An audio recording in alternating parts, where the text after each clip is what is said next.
This is a story of when God chose the second king of Israel. He'd chosen the first king, but they started well, but they didn't end so well, and they went a bit off the rails. So God told Samuel that he'd fallen out of love with Saul, and he wanted him to go and choose another king for him. And this time he was going to fetch the king from the house of Jesse. So he sent Samuel with an ox down to Bethlehem to choose him a new king. And Jesse fetched out his finest and eldest son, whose name was Elib.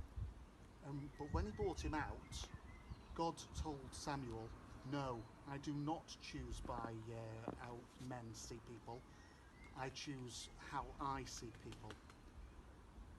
So God told him to go and fetch another son. And Jesse fetched each of his 8 sons, his first 7, out to be presented in front of Samuel. And God rejected each one of them, which is strange really, because usually 7's a bit of a magic number with God, but no, he didn't choose any of the 7. And Samuel said, is there no other children that you have, Jesse? He says, well, yeah, I've got one other son, but he's out tending my youngest. He's out tending my flocks of sheep in the fields. Well, go and fetch him, and we will not stop until we've seen him.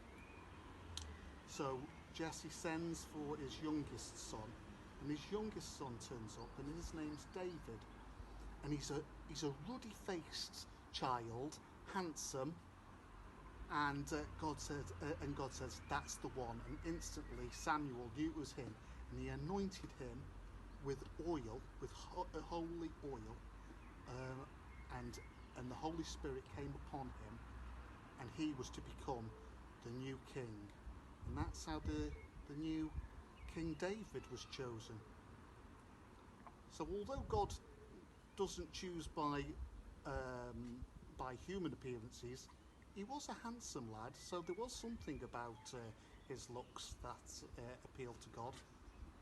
The end.